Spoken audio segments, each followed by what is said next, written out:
Oke, baik, selamat sore.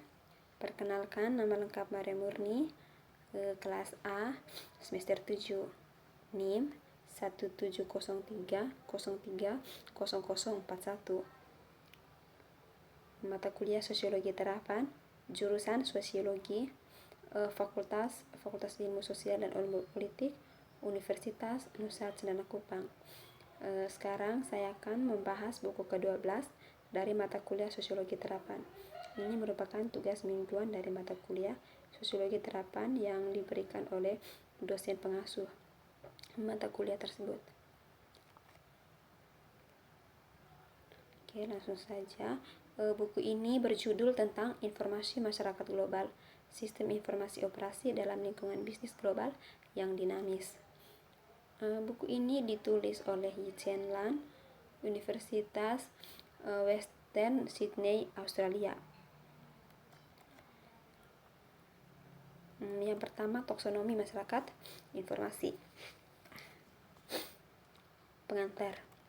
Tujuan bab ini adalah untuk menjelaskan evolusi dan indikator utama masyarakat informasi yang dipicu oleh gelombang informasi dalam 25 tahun terakhir.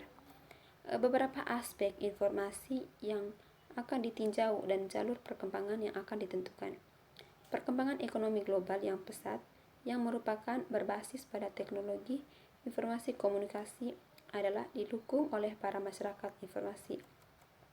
Tergantung pada satu tingkat yang berbeda dari suatu diberikan negara pembangunan yang masyarakat informasi memiliki tingkat yang berbeda. Jadi di sini ada perbedaan antara negara pembangunan dan yang masyarakat informasi memiliki satu tingkat dari kompleksitas dan pengaruh di dalam ekonomi global dan wakil versa. Oleh karena itu, penting untuk mengenali para fase informasi masyarakat yang berbeda dari pengembangan dan mereka solusi dari internet yang konsekuensi eksternal. Pertanyaan muncul, apakah itu informasi masyarakat adalah suatu alat baru dari pikiran atau suatu cara baru dari kehidupan? Yang kedua, membahas 6 pasukan dari perubahan. Masyarakat informasi adalah konsep yang kabur. Ini dianggap sebagai jawaban atas masalah yang diciptakan oleh modus operandi pasca industri. Dalam pertumbuhan ekonomi modern, berkat kemajuan teknologi informasi komunikasi, pada awal abad ke-21, kebutuhan akan penanganan dan pemrosesan informasi di masyarakat dunia dibentuk oleh tren berikut. Yang pertama, politik di dalam pasca dingin di era perang. Yang kedua, demokratisasi dan penciptaan perdamaian. Yang ketiga, globalisasi informasi. Yang keempat, mengglobal ekonomi. Dan yang kelima, pertumbuhan penduduk dan ancaman kesehatan. Ketika masyarakat, khususnya masyarakat informasi, menjadi lebih sangat berhubungan, kita menghadapi hilangnya batasan, mempertanyakan perbedaan konseptual dasar yang kita gunakan untuk memahami dunia. Ketika masyarakat menjadi lebih kompleks dan menerima lebih banyak variasi dan konfigurasi, kapasitas sistem, regulasi atau pemerintahan yang ada menjadi kewalahan. Sekelompok 14 pegawai negeri Kanada menawarkan fokus pada berikut tentang bagaimana mengatur dalam masyarakat informasi. Yang pertama itu informasi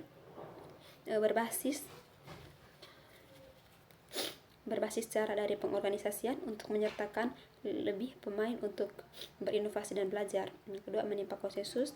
Yang ketiga, strategi penggunaan dari informasi untuk memberikan kepemimpinan dalam melanjutkan proses dari pembelajaran. Misalnya, tujuan masyarakat informasi Jepang adalah transformasi Homo sapiens menjadi Homo intelligentsia dalam semangat globalisme melalui jaringan transparan dan sistem pendidikan terbuka. Yang kedua, informasi masyarakat, sebuah alat baru dari pemikiran atau suatu cara hidup baru. Dampak teknologi informasi komunikasi pada individu dan organisasi telah dianalisis di bawah rubrik masyarakat informasi sejak awal revolusi komputer pada 1960-an. Ini adalah pandangan sosioekonomi tentang dampak komputer pada masyarakat secara umum. Meningkatnya peran aplikasi komputer dan jaringan mempengaruhi hampir setiap aspek kehidupan manusia. Sosiologi dan perintis komputer mencoba merasionalisasi peran komputer di masyarakat. Yang ketiga, yang keempat, inti dari masyarakat informasi. Kerangka sosial masyarakat informasi yang didefinisikan oleh Bell adalah infrastruktur komputer telekomunikasi terintegrasi baru yang mentransmisikan fakta, ide, penilaian, atau hasil eksperimen yang terstruktur. Pandangan Bell bahwa teknologi adalah agen utama perubahan telah dipertanyakan oleh beberapa penulis, misalnya John McCarthy 1979 berpendapat bahwa teknologi baru bukanlah penyebab utama perubahan dalam masyarakat kita saat ini. Di sisi lain, Bell mungkin berpikir dengan cara yang sama ketika mengacu pada tesis Masuk 1962 dan Porat 1979 bahwa masyarakat informasi didefinisikan oleh proporsi aktivitas informasi pengetahuan yang dengan material. Jika kegiatan yang terakhir lebih besar dari yang sebelumnya, maka sektor informasi menjadi yang utama. Ada pokok dan layanan informasi dengan dua sektor informasi yang menyimpang, birokrasi publik dan swasta. Tiga sektor yang tersisa adalah sektor swasta produktif, penghasil barang, produktif umum, pembangunan jalan, bendungan, dan sebagainya, dan sektor rumah tangga.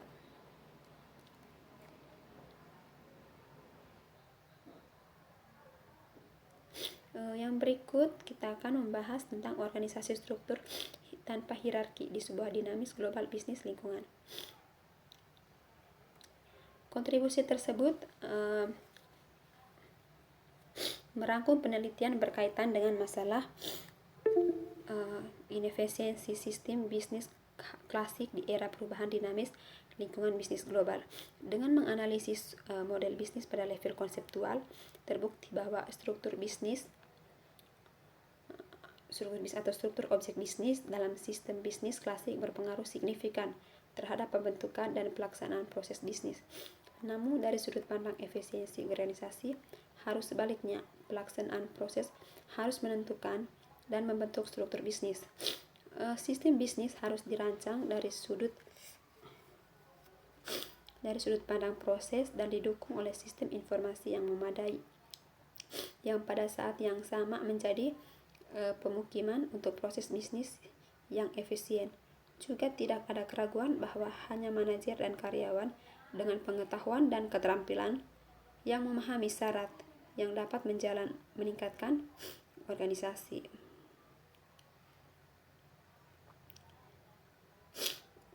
Yang berikut pengertian daerah penelitian. Bisnis dapat diukur oleh banyak kriteria. Bisnis sistem fungsi di dalam dasar dari bercampur proses yang sedang dilakukan keluar di dalamnya. Salah satu dari yang terukur kriteria dari keberhasilan adalah efisiensi, yang artinya didefinisikan sebagai satu rasio antara yang output kita dapatkan dari sistem setelah itu dilakukan proses dan masukkan dalam suatu proses tersebut. Sistem bisnis yang dipahami sebagai yang seluruh dari saling terkait bisnis, kejadian yang memungkinkan bisnis proses dan mereka lebih atau kurang mempengaruhi satu sama lain. Proses bisnis adalah mengenai para definisi umum dari proses yang didefinisikan sebagai urutan dinamis dari tergantung kejadian di dalam sistem bisnis. Istilah terjadinya di sebuah bisnis sistem yang digunakan untuk segala sesuatu yang dapat menjadi rasakan dalam sistem bisnis dari lingkungan. Di antara semua objek yang dimodelkan, kita harus memilih yang serupa mengenai karakteristik yang dipilih dan menyatukannya menjadi objek gabungan. Istilah objek agregat menunjukkan konstruksi yang tidak ada di dunia nyata dan diperkenalkan ke dalam model untuk memahami sistem bisnis dan proses sistem bisnis. Yang berikut solusi yang mungkin membentuk file struktur organisasi tanpa hierarki. Tujuan dari perancangan ulang bisnis adalah membentuk struktur organisasi yang tidak akan menghalangi perubahan proses yang dinamis pada saat yang sama. Akan memungkinkan penguasaan proses dan sumber daya bercampur. Untuk tujuan ini, objek gabungan yang dipilih adalah sumber daya, aktivitas, dan pesan. Penelitian ini membatasi dirinya pada pembahasan objek gabungan, sumber daya yang terdiri dari sumber daya manusia, mesin, dan perangkat material, dan sebagainya. Jika kita fokus pada kelas sumber daya manusia dan struktur sumber daya manusia, sebenarnya kita mengamati kompleksitas struktur organisasi. Ini adalah menurut Mietzenberg sudut pandang terpenting organisasi. Sumber daya manusia adalah sumber daya yang paling umum. Kita dapat menghubungkan mereka dengan karakteristik yang sangat heterogen. Dan pada saat yang sama sulit untuk mendefinisikan perilaku mereka. Oleh karena itu, model dapat secara relatif sederhana digeneralisasikan dan diterapkan juga ke kelas sumber daya lain. Yang berikut adaptasi dinamis dari struktur tanpa hierarki ke proses perubahan. Proses dalam model didefinisikan sebagai penggunaan objek bisnis dalam interval waktu yang diamati. Penerapan objek bisnis menandakan bahwa itu tidak pasif lagi dan menjadi aktif saat objek bisnis ada di pasif interval. Kita dapat mengatakan berada dalam keadaan tertentu, dan ketika objek bisnis menjadi aktif, ini berarti sedang dipindahkan dari satu keadaan ke keadaan lain. Oleh karena itu, proses tersebut dapat dimodelkan sebagai urutan perubahan status objek bisnis dalam waktu.